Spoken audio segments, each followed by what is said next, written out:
Kayo dito eh. Hello? Hiyang-hiya naman ako doon. Praise God.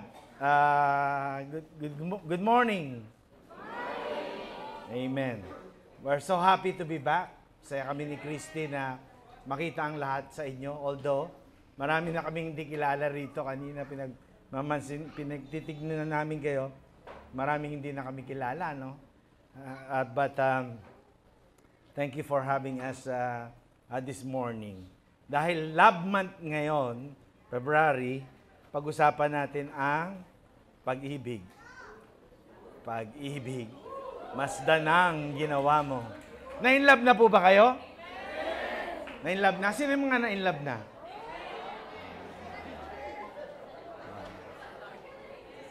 Ako na-fall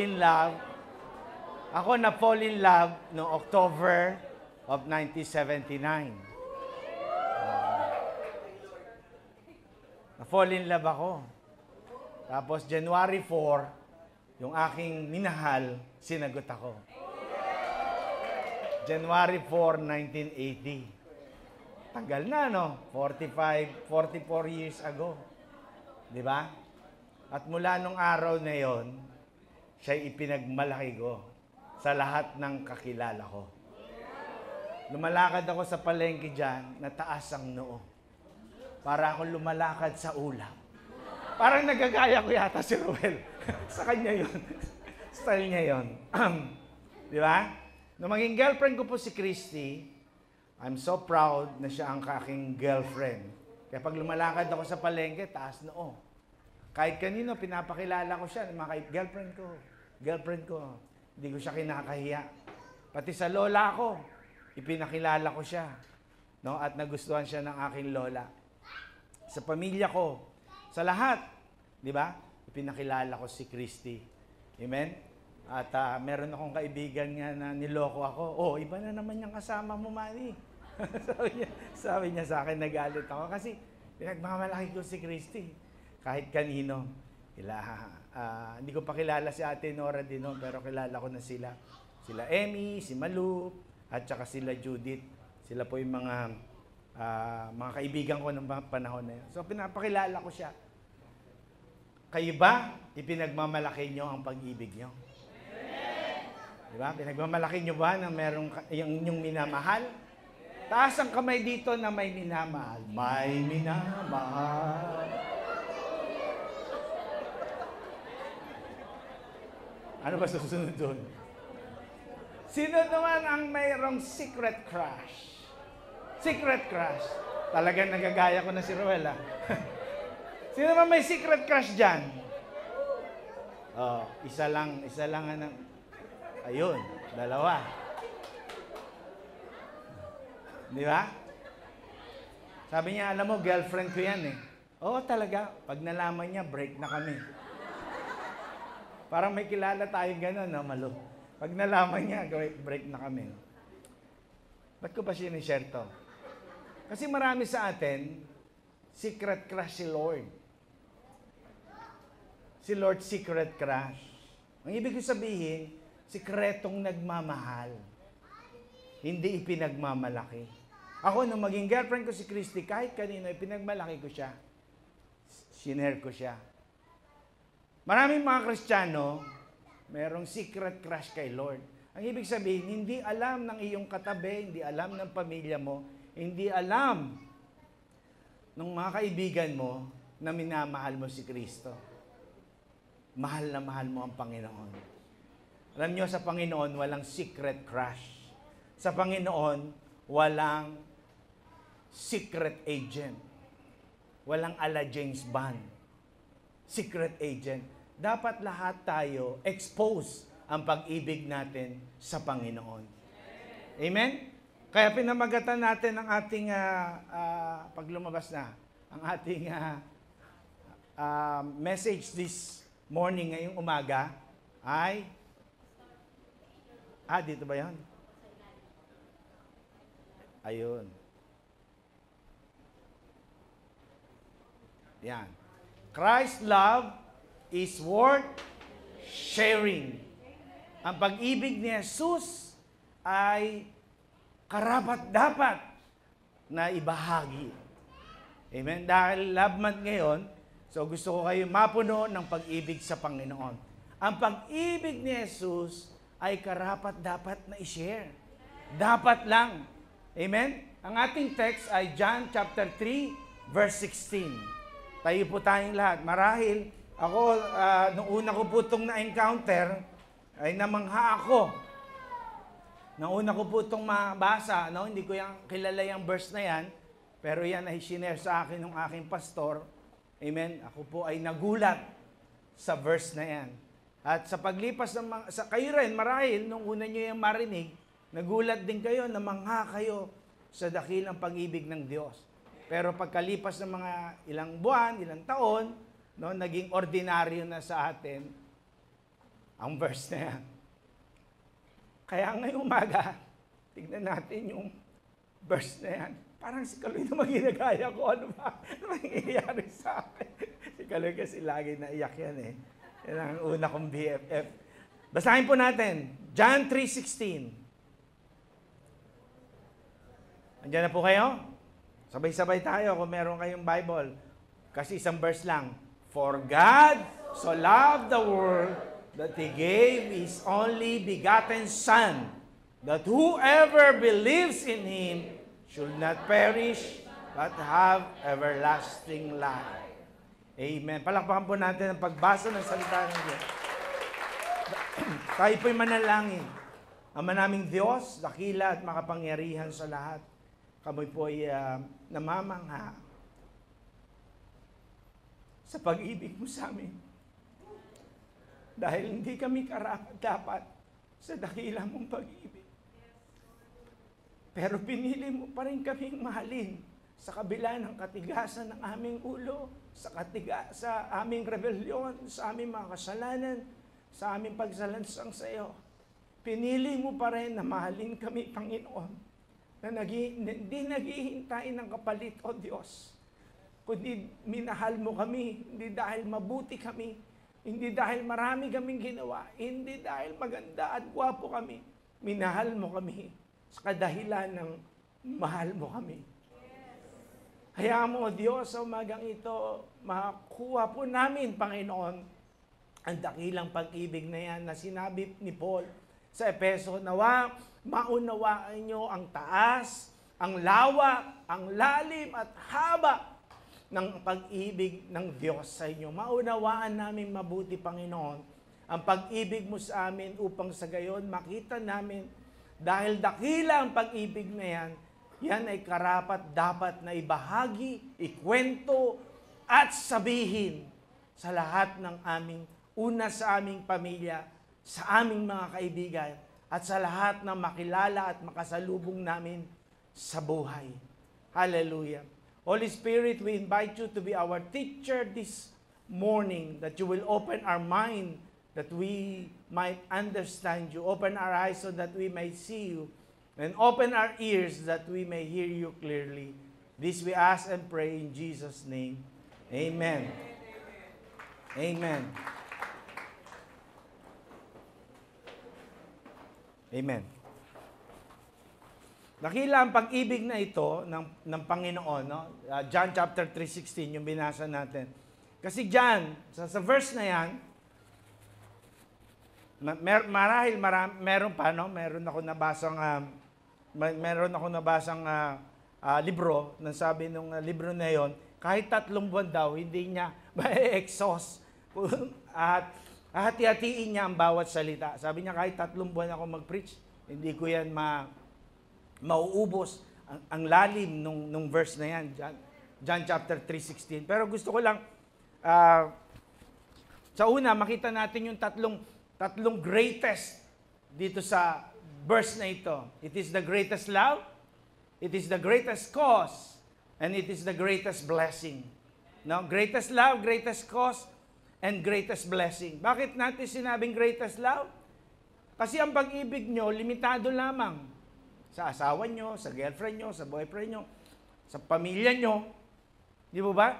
Kaya ang pag-ibig nyo, halimbawa, sa Facebook, ilan yung nare-replyan nyo doon? Di ba? Ilan yung na-heart at nalalike nyo doon? Facebook ko nga, hindi nyo nila-heart, hindi nyo nila-like eh. Di ba? Kasi limitado ang inyong kapasidad, limitado ang inyong pag-ibig, limitado ang inyong oras. Di ba ba? Limitado kayo sa inyong space, sa inyong ginagalawan. Limitado kayo. Pero ang Panginoon, kaya tinawag natin itong the greatest love, kasi kami doon, for God so loved the world. Minahal niya ang buong mundo. Ilang bilyon na tayo ngayon? 8 bilyong tao? Di ba? Dito sa Pilipinas, meron tayong 100 million plus. Hindi ako nagkakamali, no? So, kaya tinawag natin itong the greatest love. Di ba? The greatest love. Kasi kaya nitong mahalin at akapin ang buong mundo. Hindi tayo lahat. Amen? Tinawag din natin itong the greatest cause. Because for us to be saved, Christ must die on the cross. Amen? Para tayo ay maligtas at matubos, kailangan niyang danasin ang mamatay sa kanyang sa krus. Kailangan bumaba at iwan ng Ama. Amen? Iwanan ng Ama para mamatay sa krus. Kaya ang tawag natin dyan, the greatest cause. Pinakamahal.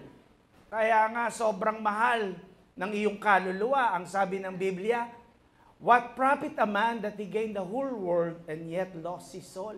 Anong pakinaban ng isang tao? Yumaman man siya na kanyang mundo. Di ba? Maraming mga tao gusto nilang sobrang yaman nila that ang tawag sa kanila, the richest man in the world. The wealthiest man in the world. Di ba? Ako, tinawag lang sa akin the most pogi man in the world. Pero, pinapatawa ko lang kayo.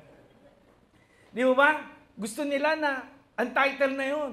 And yet, sabi ng Panginoon, kahit nasa iyo ang title na yan at ang kayamanan ng buong mundo, pag tinimbang ang iyong kaluluwa at ang mundo, mas mahal pa rin ang iyong kaluluwa. Kaya kailangan ang Panginoong Hesus ang bumaba dahil ganun kamahal ang kaluluwa ng bawat isa sa atin. Kaya the greatest cause, di ba? Masusukat natin palagay natin, ang isang mansyon, ang isang mag-aarang bahay.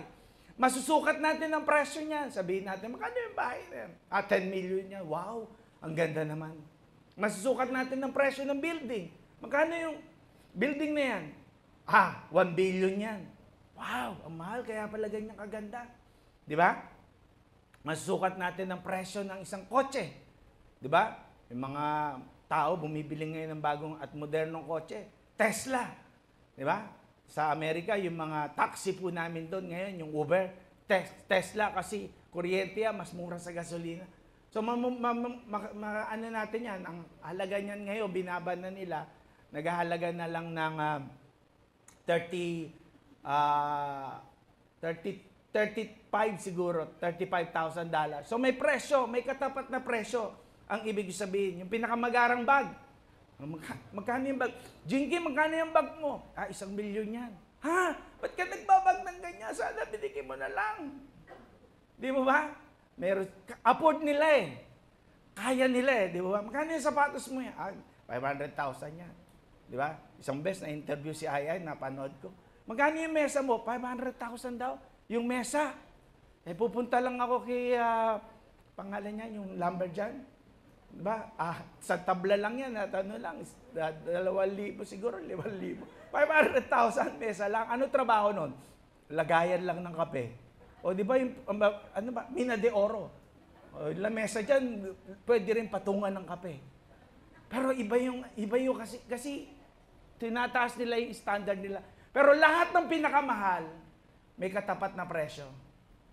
Nakuha niyo po? Kaya ako binabanggit yun. Lahat ng mga bagay na yan, may katapat na presyo. Ang iyong buhay, ang iyong kaluluwa, walang katapat na presyo. Kasi sabi, bayaran man ang buong mundo, wala pa rin ikumpara yan sa'yo.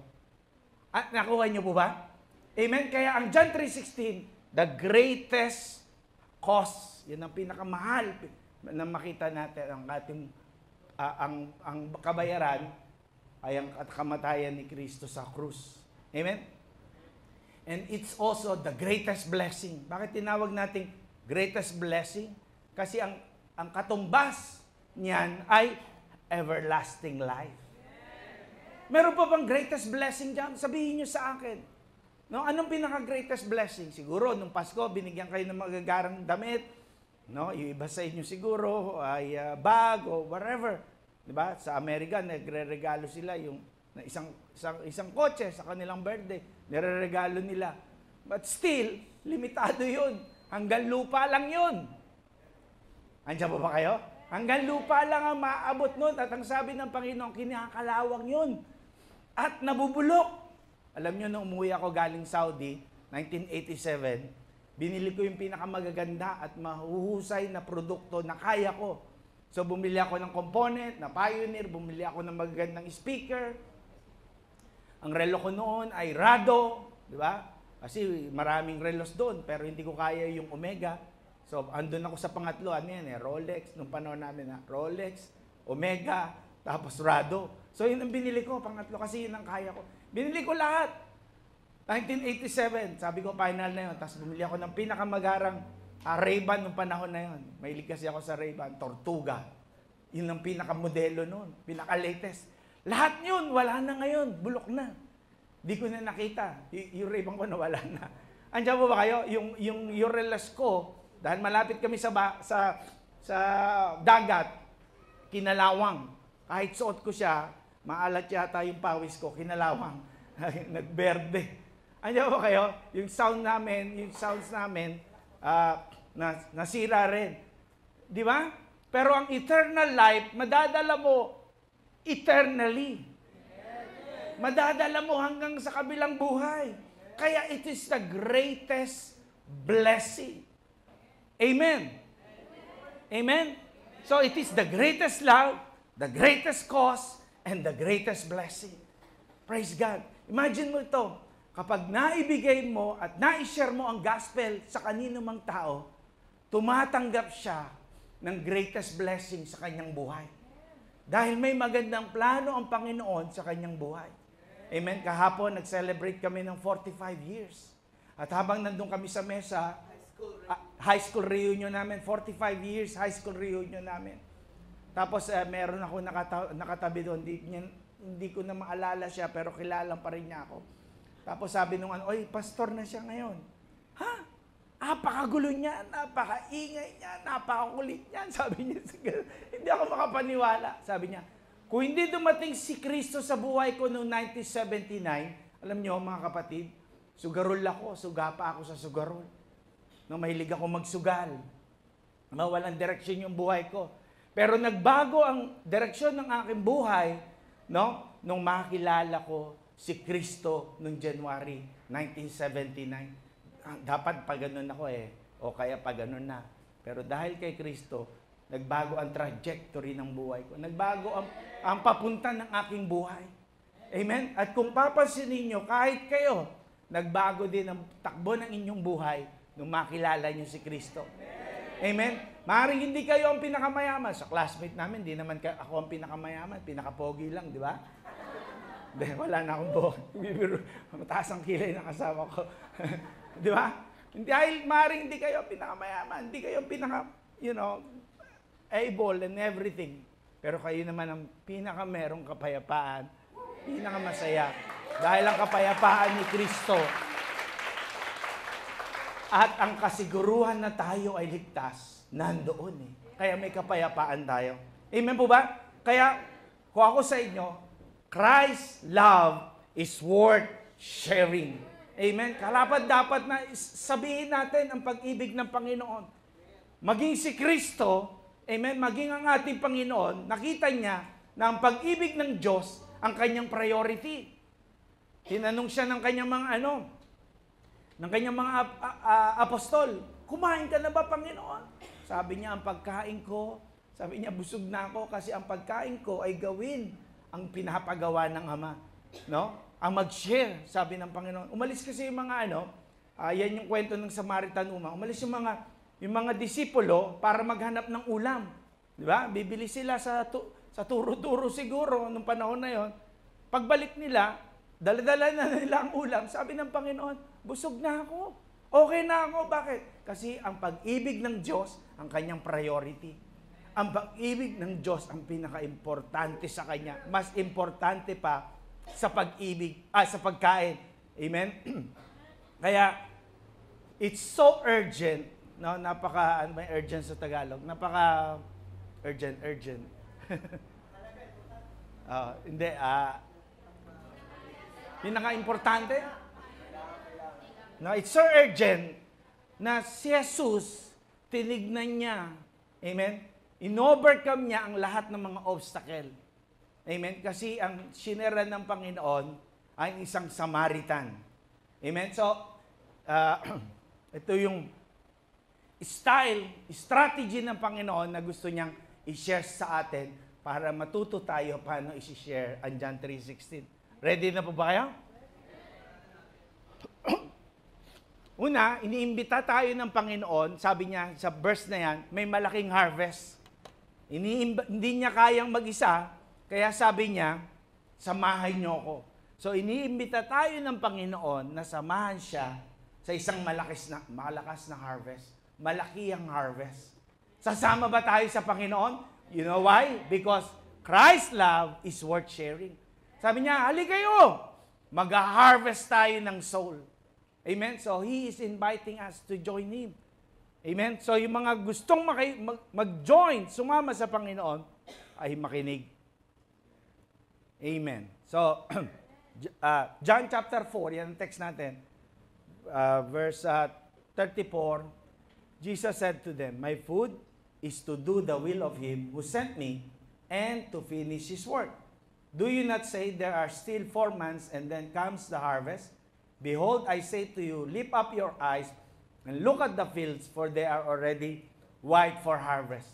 And he who reaps receive wages and gather fruits for eternal life, that both he who sows and he who reaps may rejoice together.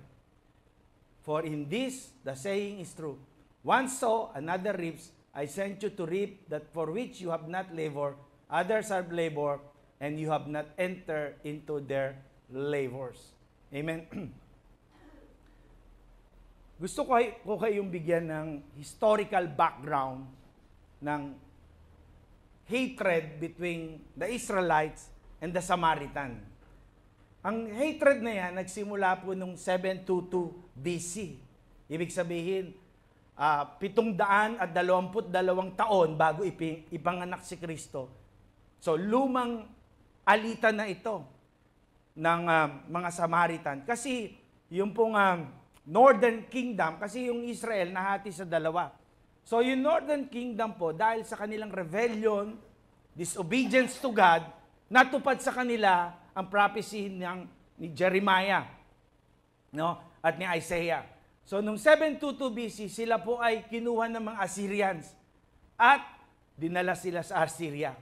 Sa loob ng panahon na yon, yung mga Jew na yan ay tinanggal sa kanilang pagkatao ang mga pinagbabawal ng Panginoon. Nakipag-asawa sila sa mga Assyrians. Ginawa nila ang ginagawa ng mga Assyrians. At dahil doon, nawala ang kanilang ethnic purity. No, nawala yung pagiging totoong Israelita nila. Kaya tinawag silang Samaritan. Half-baked. Nakuha niyo po? Noong 500 AC BC, 586 BC, ibig sabihin, 586 na taon bago ipanganak si Kristo, ang mga Babylonians naman ang dumating at kinanker ang Southern Kingdom of Judah. Yung Judah naman ang kinanker nila. No? At kilala natin ang mga historical figure dito, katulad nila Daniel, Shadrach, Meshach, at Abednego. Sa pangungunan ni Daniel, no, at ng mga matitinong mga Kristiyano, makikita niyo yung mga testimony nila. Sabi ni Nebuchadnezzar, pag di kayo sumamba sa rebultong yan, maapoyan kayo, babarbecuehin kayo. Sabi ng tatlo, ay kami po ay handa, no? Kung iligtas man kami ng Panginoon o hindi magbabago ang aming pananaw sa aming Diyos. Kaya niya kaming iligtas. Pero kung hindi niya kami iligtas, hindi magbabago. So makikita mo yung purity nila, nakukuha niyo po? No? Talagang ipinagtatanggol nila ang kanilang pananampalataya. Sabi, bago kayo magsilbi sa hari, kailangan kainin nyo ang pagkain ng Babylonia. Sabi niya, hindi po kami, bawal po sa amin ng mga pagkain na yan. Ipinagbabawal po ng aming reliyon at paniniwala sa Diyos, kay Yahweh, ang kumain ng mga ganyang pagkain. Sabi niya, gusto niyo po, subukan niyo kami. Tinesting sila, hindi din. At kay Daniel naman, sabi kay Daniel, di ba?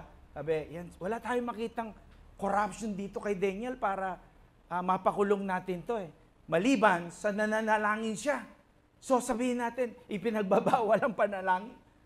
Para lang mahuli si Daniel, gumawa sila ng batas para mahuli si Daniel. Bawal manalangin. So nakita nila, si Daniel, binuksan pa yung bintana at ipinagmamalaki, nananalangin pa rin ako. So pinadala siya doon sa leon. Nakita niyo po yung purity nila, nakita niyo yung pagiging pure nila sa gospel. Kaya nung sila ay magsama uli sa isang lugar, sa isang bansa, bumalik yung mga Northern Kingdom at bumalik din yung mga Southern Kingdom, magkahiwalay na sila ng pananaw. Ang paningin ng mga Southern Kingdom, haluan niya sila kasi nakipag-asawa sila, nakipag-intermarriage sila sa mga Assyrians. Ang paniniwala na nila ay hindi na purong Hudyo. Nakuha niyo po ba? Kaya may away po sila.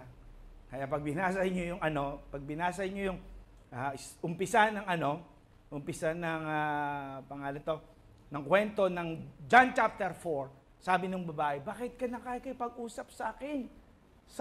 Samaritan ako. Di ba? Nakita niyo po ba? Kaya ko po kinikwento yan sa inyo para makita niyo na walang dahilan para kay Kristo ang pinaka makasalanan na katulad ng Samaritan ay hindi nagandaan. Pati yung kanilang ethnic barrier, no, yung kanilang pagiging hadlang dahil sila ay magkaibang lahi, hindi naging hadlang kay Kristo para ibahagi ang salita ng Panginoon. Sobrang galit ng mga Hudyo sa mga Samaritan. Ang sabi ng mga historian, ang sikat daw na panalangin noon, pag nanalangin ang mga Southern Kingdom, yung mga Jew, pure Jew, ay ganito ang kanilang panalangin. Lord, do not remember the Samaritans in the resurrection. Sabi, Lord, wag mong patawarin yung mga Samaritan na yan sa kanilang mga kasalanan para hindi sila mabuhay sa pangalawang buhay. Nakita niyo po, sobrang galit. Pero ipinakita ni Kristo ang kanyang pag-ibig, ang pag-ibig ng Diyos, na kahit iba ang mga lahi ng tao na ito, kahit hindi sila magkauri at magkapareho, kailangan pa rin niyang marinig na mahal siya ng Panginoon. At kung tatandaan nyo, 5 ang asawa ng babaeng ito. 5 ang asawa nito. Nasa kasalanan siya nung abutan siya ng Panginoon. Pero hindi naging hadlang iyon sa Panginoon para i-share o bahaginan siya ng salita ng Panginoon. So, makikita natin ang strategy ng Panginoon, look for the one. Di ba? Pag sinabi natin looking for the one, hanapin mo yung isang mga, kasi ngayon yung mga kabataan, siya na ba ang the one? Siya na ba ang the one mo? Siya na ba ang the one? Ang ibig niya sabihin doon, forever. Kaya nung makita ko si Christy, siya ang aking the one. My forever. Parang ayaw maniwala. Amen? So, the one. Sabihin natin, the one. Isa pa po. Amen.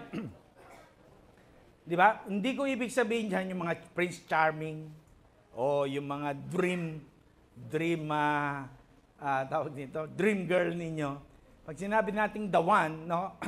Sinasabi lang sa atin ng Panginoon na huwag nating kalimutan yung mga nakakasalubong natin, no? It's either our family or our friend.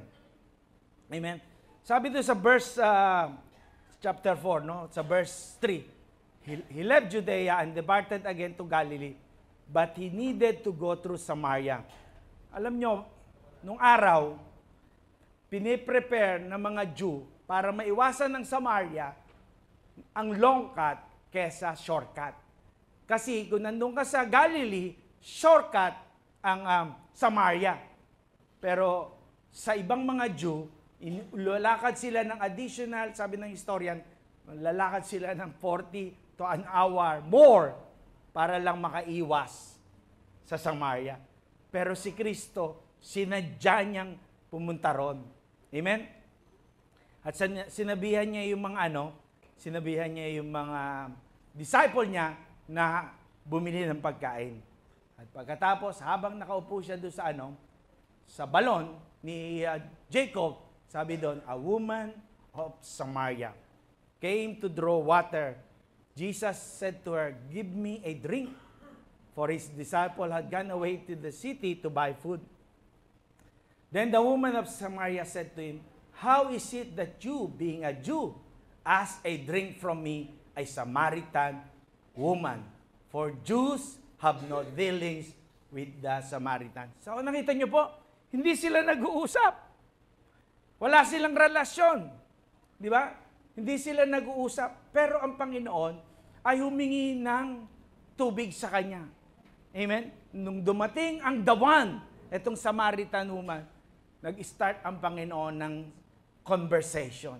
Kaya ang sabi ng Samaritan, bakit ka humingi ng di ba, ang grupo natin ay hindi nang-uusap.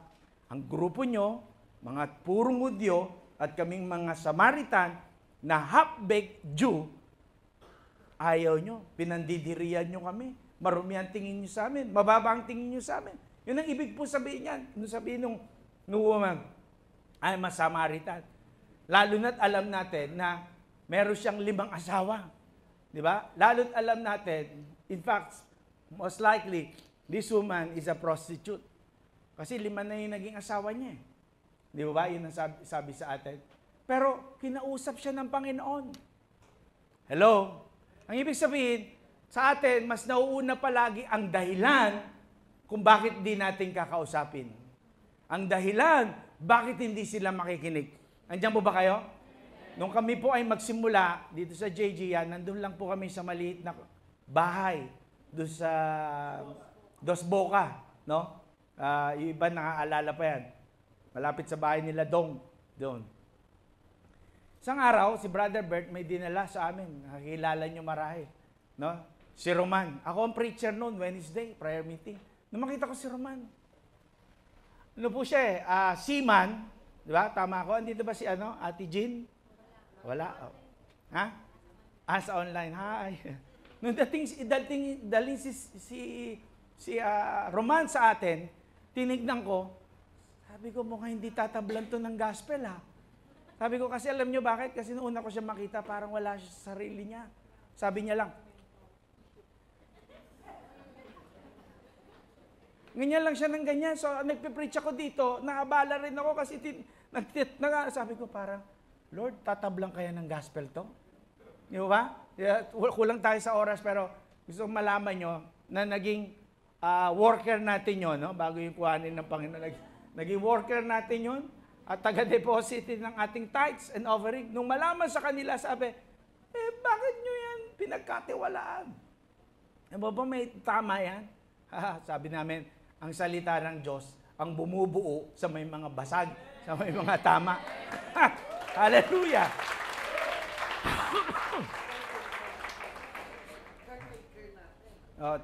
Hanggang dito, caretaker natin siya. Hanggang, amen, mawala na siya.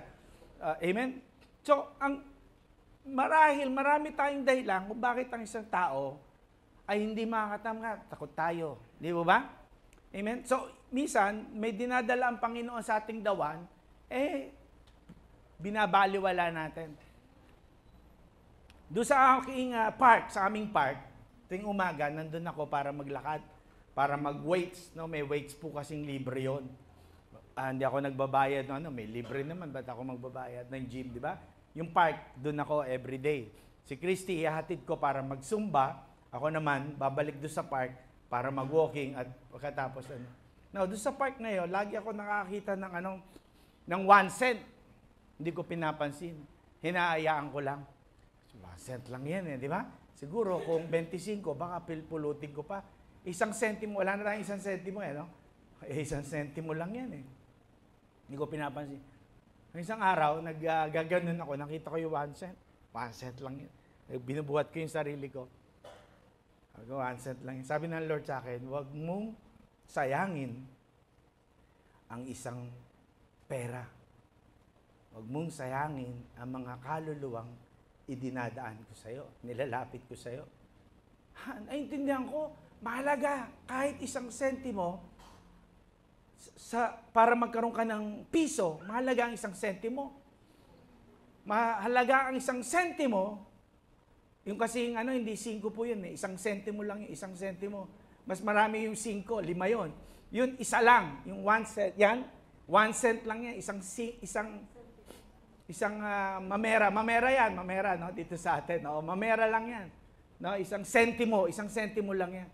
So, sabi ng Panginoon sa akin, walang piso kung walang isang sentimo. Walang 100 kung walang kulang pa rin. Di ba? 99.99. Kulang, hindi mo masabing 100. Tapos sabi ng Panginoon sa akin, yung katabi mo, yan yung mga 1 sentimo sa buhay mo. African American yun, pangalan niya, si Mac. So, sineran ko. Isang Pilipino, no? Sineran ko. Napa-attend ko sa church. Kapitbahay ko, bago na COVID, no? Siguro mga 2 years, kasi namatay sa COVID Nasharan ko, napa-attend ko, napapunta rin namin sa aming church. Yung mga dinadala ng Panginoon sa atin, na seems to be nothing, seems to be, tawag nito, not worth it, yung pala, mahalaga sa Panginoon. Kaya sinasabi ko sa inyo, look for the one. Amen? Madali nating i-neglect, madali nating ma-oversight, madali nating wag bigyan ng pansin, no? I-slight natin, unconcerned tayo sa kanila, pero in the eyes of God, ang mga isang tao na ito, na inilalapit ng Diyos sa atin, ay mahalaga sa Kanya. Amen? Marahil masabi niyong chance encounter lang ito. Pero hindi. Yan ang mga taong inilapit ng Diyos sa buhay mo. Amen po ba? Mga taong akala mo ay baliwala at dumaan lang sa iyong harapan. Dumaan lang sa iyong buhay. Yan pala ay mga binigay ng Diyos na pagkakataon sa iyo. Lalo ang iyong pamilya. Lalo ang iyong mga kaibigan. Amen? Praise God sa mga malalaking grupo na binibigay ng Panginoon doon sa mga evangelist. Pero hindi naman tayo lahat may kakayanan na magsalita sa maramihan Pero lahat tayo may kakayanan na mag-share sa ating pamilya, sa ating kaeskwela, sa ating kaibigan, sa ating kapitbahay. Amen? Hindi kayo lahat, katulad ko na kami ni Chris, nakapagsalitaan na kami sa Cuneta. Hindi tayo lahat may ganung tsansa Pero lahat tayo merong tsansa makita ang dawan na inilalapit ng Diyos sa atin. So, yun ang strategy number 1. Amen? Hanapin nyo ang dawan na ibinibigay ng Panginoon sa inyong mga buhay. Ipinakita sa atin ng Panginoon ang kahalagahan ng 1 sa kwento niya sa Luke chapter 15. Kung matatandaan nyo po, no? Amen?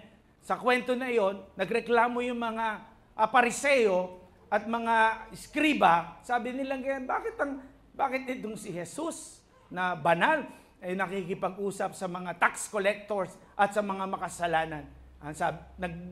Para maintindihan nila yon, gumawa ang Panginoon ng kwento.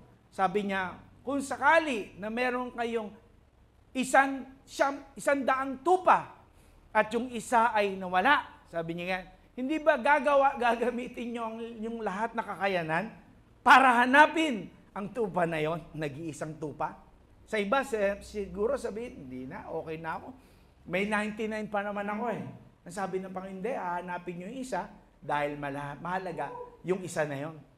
Sabi niya, halimbawa, sabi niya nga, meron kayong 10 coins, no? Meron kayong 10 coins, tapos yung isang coin ay nawala.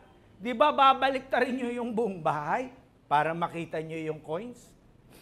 Tama po ba? Amen? Di ba babalik? Sabi niya ng Panginoon, di ba? Magtatanong kayo at hahanapin nyo. Sabi niya, wawalisin nyo ang buong bahay, titignan nyo sa ilalim ng mga mesa nyo para mahanap nyo yung nag-iisang coin. Pinapakita ng Panginoon na mahalaga ang bawat isa.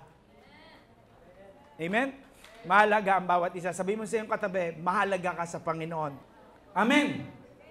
Praise God. Di ba? Tapos kinuwento ng Panginoon, sa Luke chapter 15 lahat to, kinuwento ng Panginoon yung prodigal son. Di ba? Meron lang siyang 2 anak. Di ba? Yung father. Tapos yung isa nagrebelde, umalis, lumayo. Pero bago pa maghirap siya, naalala niya ang kanyang father. At tapos sabi doon, malayo pa lang siya, nakita na siya ng kanyang father. Malayo pa lang, nakita na siya ng kanyang father. Bakit malayo pa lang nakita na siya? Kasi araw-araw nag-aabang ang father sa kanya. Amen? Araw-araw yun, iniintay siya. Amen? Ganyan kami ni Christy, nung mga bata pa yung mga anak namin, galing na school. No? Yung nakatingin na kami sa bintana, iniintay na namin si Paul. O si Lyra, lalo na si Lyra dahil babae yun. Iniintay na namin. Ganun ang Panginoon sa atin. Pag hindi niya tayo nakikita, iniintay niya tayo bumalik. So sa kwento ng Luke chapter 15, ipinakita sa atin ng Panginoon ang kahalagahan ng the one. The one sheep, the one coin, and the one brother. Amen? So pakita nyo nawa sa umagang ito na ang inyong pamilya, ang inyong mga kaibigan, ang inyong mga kaeskwela, ang inyong mga kasama sa trabaho, pati ang mga acquaintances and chance meeting ay maaring silang dinadala ng Panginoon sa inyong buhay. Amen po ba? Nung ako ay born again, sineran ko yung aking mga kaibigan. Bago ko ma-sharehan si Christine, na girlfriend ko na noon, sineran ko muna yung aking mga kaibigan. 3 sila, no? Na sineran ko agad. No? Si Ate Emmy, si Ate Judith, at saka si Ate Malo. Amen? And I'm very proud sa mga sa serve nila sa Panginoon. Kami ni Kaloy, ang unang fruits ng aming pastor. Amen? Tapos dumating si Ate Norady, dumating pa ibang mga kaibigan namin. Pagkatapos nung ma-born again ako, sinare ko sa mga kaibigan ko. Sinare ko sa mga pinsan ko. Sinare ko kay Christy. Sinare ko sa lolo ko at lola ko. Hindi ko alam na meron palang persecution. Hindi ko alam yung kasi sobrang in love ako sa Panginoon na gusto ko siyang ikwento sa lahat. Kinuwento ko siya sa lolo ko, sa lola ko, sa tita ko. Iba-iba ang sagot nila sa akin. Pakinggan nyo. Sinabi ko sa tito ko, Tito, ganyan, mahal ka ng Panginoon, ganyan. Sabi niya sa akin, Manny, ang reliyon ay ginawa ng tao para mangolekta ng pera. Sinare ko sa tita ko. Sabi ko, tita, mahal ka ni Jesus. Ganito ginawa niya sa akin. Sabi niya sa akin, Manny, baka kung ano-ano na pinupuntahan mo. Sinare ko sa lola ko, Lola, mahal ka ni Jesus. Sabi niya, Manny, baka kay Satanas na yan. Sabi nung lolo ko, Manny, matanda na ako. Di ba? Sinare ko sa pinsan ko. Kung natatandaan nila, Malu at Chrissy, sinare ko sa pinsan ko. Matanda siya sa akin, best friend ko. Sa mga pinsan ko. Sabi niya sa akin, samahan mo nga ako dyan sa pastor na yan. Matalino yung pinsan ko na yun eh. Valedictoria yun. Sabi niya, samahan mo, UP. Law, tapos UST Accounting. Di ba? Si George, no? Naglaban niya sila ni Louie. Sa pinakamagaling sa chess dito sa sa Cavite. Tinalo ng pinsan ko, huwag niyo sabihin kay Louie ha. Tinalo ng pinsan ko yung, tanungin niyo siya. Di ba? Magaling yun, pero ngayon mas magaling na si Louie kasi yun ang trabaho niya na. Ibig ko lang sabihin, mahusay at matalino. Sabi niya, gusto ko nga malaman niyang pastor mo yan. Sinama ko sa aming simbahan. Amen? Tapos yung mga iba ko pang mga pinsan, lahat sila sinare ko. Ano man ang sagot nila sa akin, kailangan nila marinig ang ebanghelyo. Di ba? Hindi ko inintindi ang persecution. Di ba? Sa mga kaeskwela ko, sabi sa akin, praise the Lord. Ang sikat kasi nun si John and Marcia. Di ba? Sabi niya, praise the Lord. Dumating ako. Sabi nila sa akin, praise the Lord. Di ba? Tinatawanan ako. Di ba? Pinagtataguan ako. Pero iba sa kanila, pastor na ngayon. Di ba? Pastor na ngayon at mga manggagawa ng Panginoon. Hallelujah. Ang aking pong punto, gayahin natin ang Panginoon. Sabi ng Panginoon, my food is to do the will of Him who sent me. Amen? Tapos si Christy, sinaran ko. No? At sinare ko sa kanya ang gospel. Nung una, nalilito siya, pero nakilala niya rin ng Panginoon. Amen? Sabi ng Panginoon, kaya raw siya naparito, sabi niya, my food is to do the will who sent me. Ang pagkain daw natin ay gawin ang pinagagawa ng Panginoon. For the Son of Man has come to seek and to save that which was lost. Kung sinasabi nating mahal natin si Jesus at hindi tayo secret cash at secret agent ni Jesus, and then kung ano ang mahalaga kay Jesus, mahalaga sa atin. Kung ano ang hinahanap ni Jesus, ay hinahanap natin. At ang hinahanap niya ay magligtas ng tao. Sabi niya, I have glorified you on the earth. I have finished the work which you have given me to do. Diba? Nabigyan daw niya ng kaluwalhatian ng Ama. Bakit? Kasi natapos niya ang kanyang assignment. Ilang taon na nabuhay ang Panginoon? 33 years. And yet, nakapagbigay glory siya sa Panginoon. Naluwalhati niya ang Panginoon. So, hindi yan sa haba ng buhay. Kundi kung nagawa natin yung pinapagawa ng Panginoon sa ating buhay. Sabi ni Jesus, most assuredly I say to you, you seek me not because you saw the sign, but because you ate of the loaves and were filled. Do not labor for the food which perishes, but for the food endures to everlasting life. Di ba? Kahapon, kumain kayo maharahil ng masarap. Nung inyong kainin ay napakasarap. Pero nung inyong ilabas ay hindi na masarap. Di ba? Sabi ng Panginoon, daw yung kinakain daw natin ay nabubulok. Amen po ba? Kahit anong sarap niyan, paglabas sa iyo niyan, bulok na yan. Amen? At sabi ng Panginoon, huwag niyong pagsipkapan nyo. Kaya tayo nagtatrabaho para meron tayong mailalagay na pagkain sa mesa. Kaya tayo gumagawa nito para magawa natin yun. Sabi ng Panginoon, huwag yan ang unahin nyo. Ang unahin nyo yung pagkain na merong eternal value. Hallelujah. Amen. So sabi nila, nung naintindihan nila yan, sabi nila ganyan, so anong kailangan namin gawin? What shall we do that we may work the works of God? Jesus answered and said to them, this is the work of God, that you believe in Him whom He sent. Ano daw? Ito raw ang trabaho natin sa harian ng Panginoon. Maniwala tayo kay Jesus. Amen? Gusto nyo makapaglingkod sa Panginoon? Ang sabi niya, maniwala. Eh sabi niya, hindi sa akin galing. Galing kay Jesus. This is the work of God. You believe in Him whom He sent. Sino yung sent? Si Jesus Christ. Maniwala tayo kay Kristo. Di ba? Anong ibig sabihin ng believe? Have faith in God. Praise God. To believe is to have faith in God. Kaya mga kapatid, ang pag-share ay nagsisimula sa pananampalataya. Kaya marami sa inyo ang hindi makapag-share dahil hindi kayo naniniwala na masasamahan at tutulungan kayo ni Jesus. At tumahimik ang lahat sa katotohanan. Ang lahat ay nagsisimula sa pananampalataya. Papatunayan ko po sa inyo. Sabi ng Panginoon, do you not say there are, hindi pala makita dito yan, still 4 months and then comes the harvest? Sabi niya, di ba, sabi niyo, 4 months pa bago mag-harvest. Kasi nung panahon na yon, ang tanim sa Israel ay wheat. Wala silang palay eh. Wheat or trigo, yung ginagawang tinapay. Amen? Yun ang kanilang tanim. Ang palay ay 6 na buwan bago anihin. Ang trigo, 4 na buwan lang. So sabi ng Panginoon, di ba sabi nyo, 4 na buwan pa bago mag-anihan. So ibig sabihin, bago pa lang yung tanim. Kaumpisa pa lang nung tanim. Sabi nila, di ba sabi nyo, 4 pa. Pero sabi ng Panginoon, behold, I say to you, lift up your eyes, look at the fields, for they are already white for harvest. So, ang sinasabi ng Panginoon, tignan nyo yung harvest.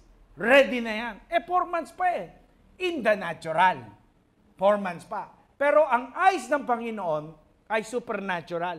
Ang kanyang eyes, by faith, alam niya, ready na ang harvest. Ano nangyari? Di ba, yung Samaritan woman, bumalik sa kanyang community, sa kanyang komunidad, at dala-dala niya yung buong barangay. Sabi niya, pakinggan nyo ang narinig ko ngayon. Sabi niya ganyan. Pagkatapos, dala niya yung buong barangay at nakipag-usap kay Jesus. Kaya tama si Jesus. Sabi ni Jesus, buksan niyo ang inyong mata. Handa na ang harvest. Katulad na sinabi ko kanina, nung mauna ko makita si Roman, kala ko hindi tatablan ng gospel eh. Marami sa atin, may dahilan tayo, bakit hindi nila tatanggapin ng Panginoon. Sabi ng Biblia, without faith, it is impossible to please God. So, kailangan natin ang faith. Amen? Sabi ng Panginoon, they are ready for harvest. Handa na raw po yung harvest. Kaya kailangan mag-share na tayo. Praise God. Kasi ready na eh. Ready na sila para ma-harvest. So, ganito yung strategy ng Panginoon. Hanapin mo yung the one. Marahil nanay mo yan, tatay mo yan. Di ba? Tapos, Lord, naniniwala ako na ang kalooban mo sa nanay ko ay maligtas. Di ba? Yung lolo ko, nung una ko yung sira, nireject ako. Tapos, nung nasa hospital na siya, ayaw kong pumayag na mamatay siya na hindi niya tinanggap si Jesus. So, nagpray ako, Lord, paano ko i-share ang gospel sa lolo ko? Kasi kalooban mong iligtas siya. Narinig ko ang Holy Spirit, sabihin mo sa lolo mo na nire-respeto mo siya, ginagalang mo siya, mahal mo siya at mas matanda sa'yo, mas malawak ang kanyang experience. Tapos sabi ng Panginoon sa akin, tapos palabasin mo ang mga ano mo dahil ang lolo mo nahihiya. Ngayon, hindi ko alam yun ha. So lumapit ako sa lolo ko. Hindi ako mayabang, nagpakumbaba ako. Sabi ko, Lo, alam ko po mas matalino at mas magaling kayo sa akin. Mas malawak po ang inyong experience. Hindi ako pumasok sa kanya, Lo, kailangan niyo ma-born again. Pag hindi ka na-born again, baka mamatay ka. Pupunta ka sa impyerno. Naintindihan mo ba yan? Lolo pa naman kita. Ay, hindi, di ba? So nagpray ako. Sabi ko, Lord, paano? Paano?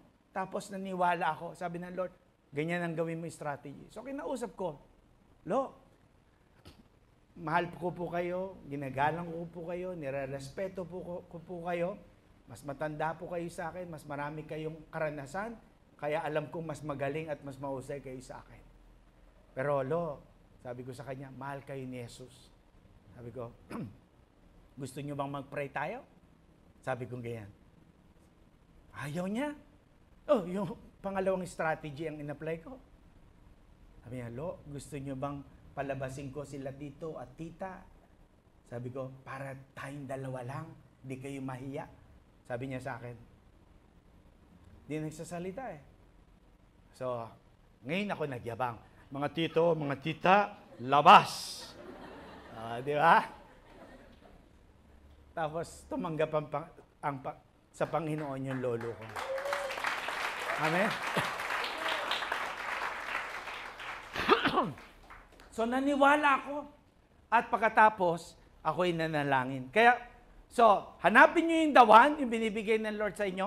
Pangalawa, maniwala kayo. Magkaroon kayo ng faith. Pangatlo, prayer ang ating strategy. Amen? Pag lumipat na. Nasa dulo na. Pakilipat, susunod na prayer. Yan. Sabi ng Lord, sa John chapter 4, do you not say, there are still 4 months, and then comes the harvest? Behold, I say to you, lift up your eyes. Prayer yan. Amen? Lift up your eyes. Prayer. Sabi niya, tignan niyo yung field. Tapos manalangin kayo. Lift up your eyes sa prayer yan. No? Pakita ko sa inyo. Sabi ng Psalms 121 verse 1 and 2, I will lift up my eyes to the hills, for whence comes my help? My help comes from the Lord who made the heaven and the earth. Sabi niya, titingin ako sa Panginoon, doon galing ang aking tulong.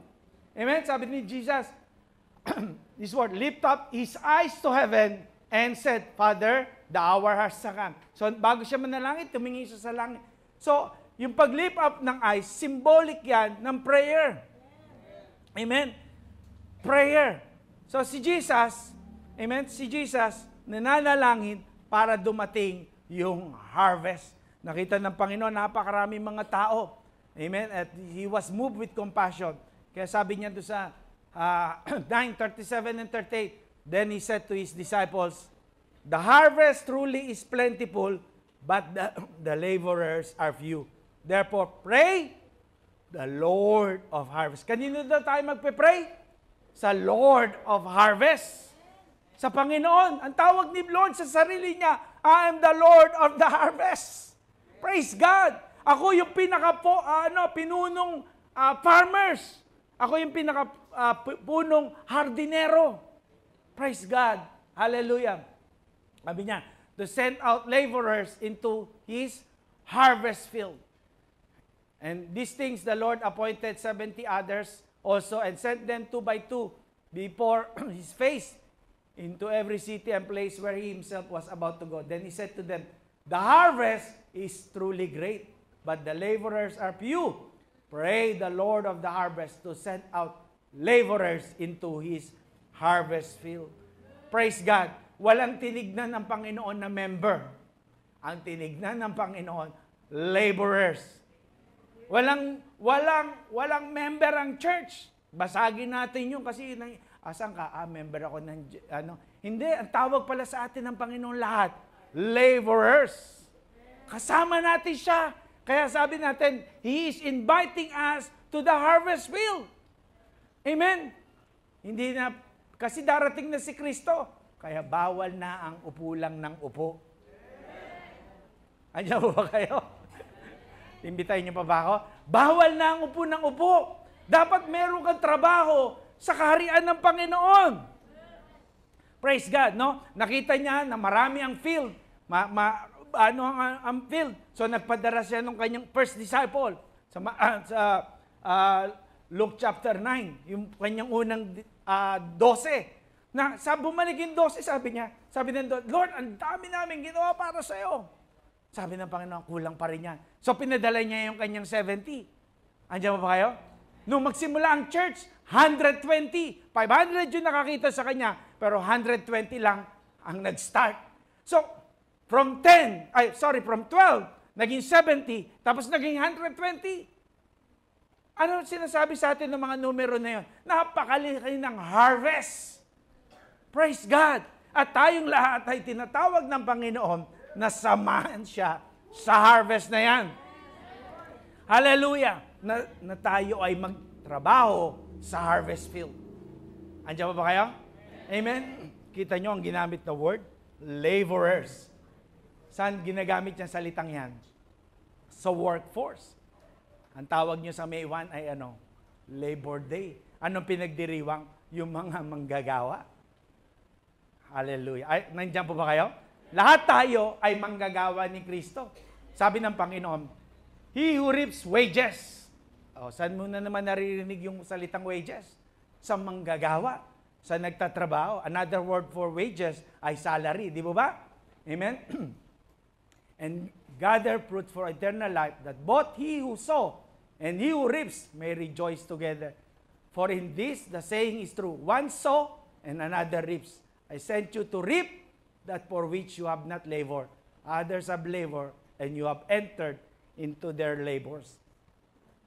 Anong ibig sabihin yan? Ang ibig sabihin yan, ang Diyos,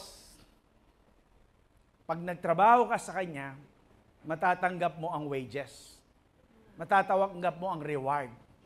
Merong reward. May sweldo sa kaharian ng Diyos. Hindi ako nagsabi niyan, ang Panginoon. Amen po ba? Merong balik ang Panginoon. Hindi mo pwedeng, sabi nga nila, hindi mo pwedeng ma-outgive ang God. Laging mas malaki ang ibabalik sa iyo ng Panginoon. Di ba? Kanina binasa sa atin ni Sister, yung leader natin? Tinay, kapangalan mo pala yung lola ko. Sabi niya, bless the Lord, O my soul, and all that is within me. Sabi doon, di ba? Kanina sabi na, bless the Lord and forget not all His benefits. Oh, pag nagtrabaho kayo sa EPSA, di ba may benefits kayo?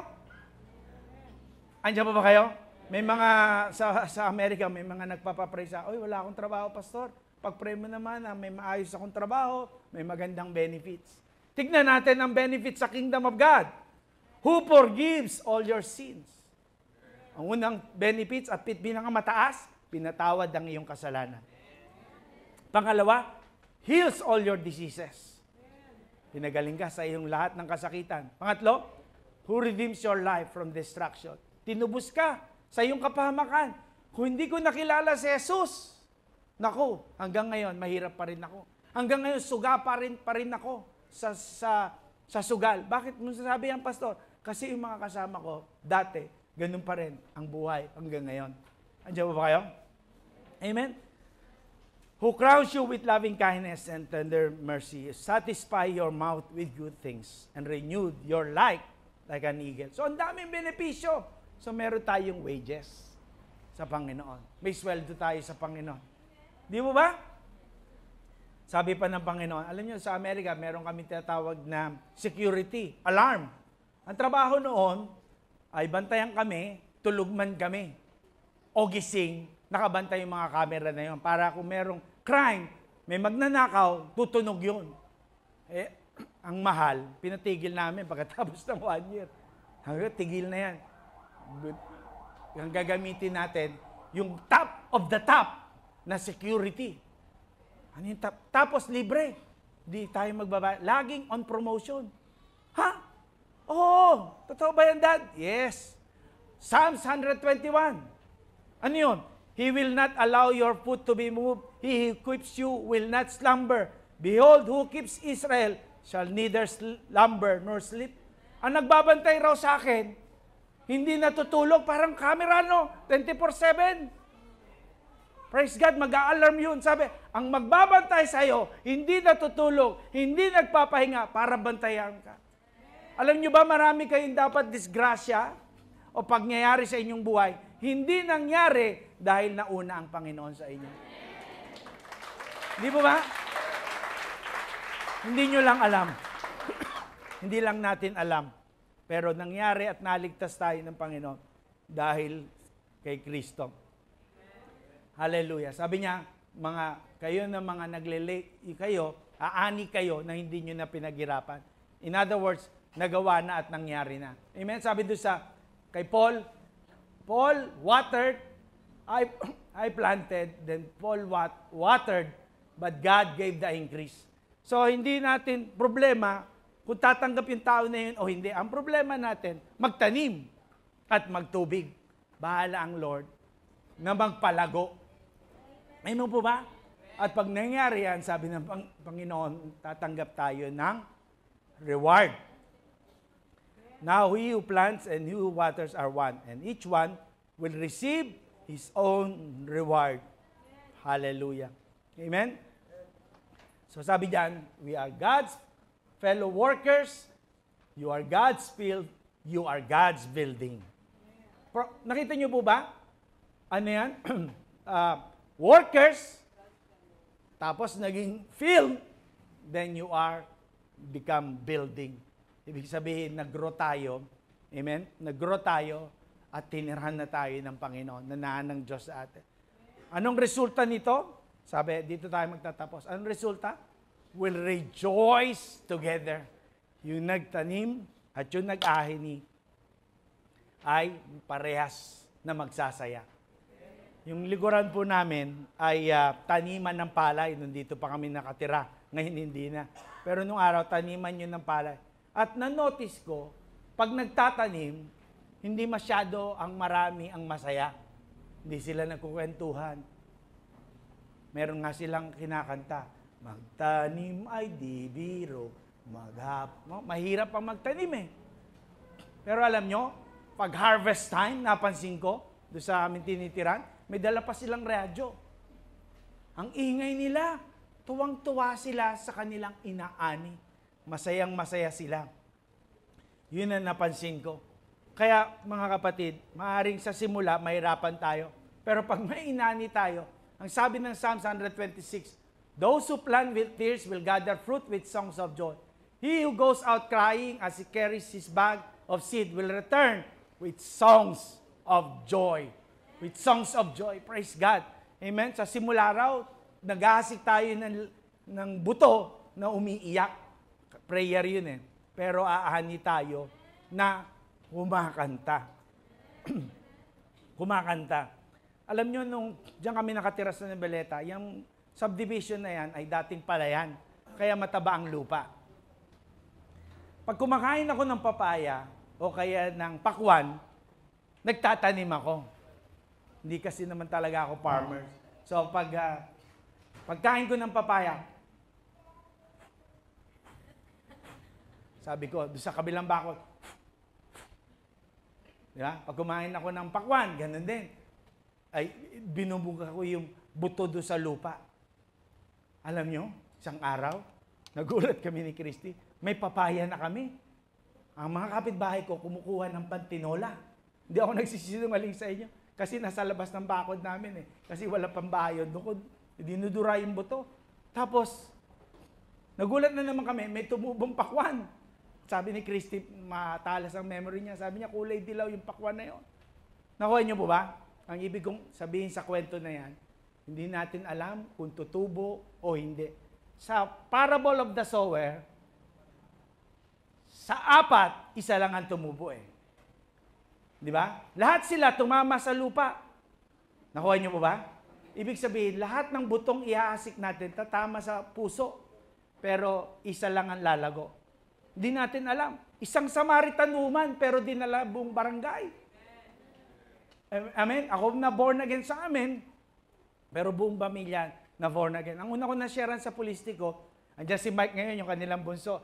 Siya ang dahilan kung bakit ano. Pero ang una ko na-sharean, si Louie, no? Kasama ko yun sa chess. Tagabantay niya ako. Hindi niya naman ako kasama. Tinuruan din ako. Pero lagi ko siya sinasamahan. Anyway, hinamon nila ang Panginoon. Kasi si Mike ay may hika. Sabi niya, kung ang Diyos na yan ay magpapagaling, susunod na kami ang buong pamilya nila ang naligtas dahil doon. Kaya mga kapatid, amen, huwag tayo magsawa sa paggawa ng mabuti.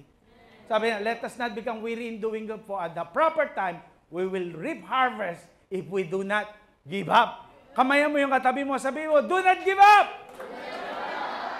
Hallelujah! Amen? So, ano yung strategy natin?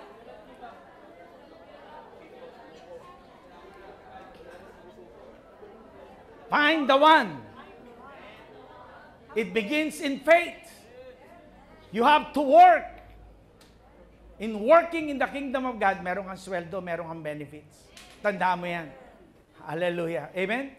At pag nakuha mo yan, sabi ng merong rejoicing. Maraming sa inyo, hindi na masaya sa pagiging Kristiyano nyo, na lost nyo na yung, sabi ni David, joy of salvation. The reason you have lost that, sabi ni David, because of sin. And because of that, you lost the joy of your salvation.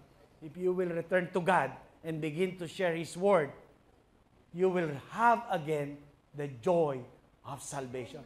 Subukan nyo yan. I mean, nahamon ko kayo. Subukan nyo yan. I-share nyo uli si Jesus.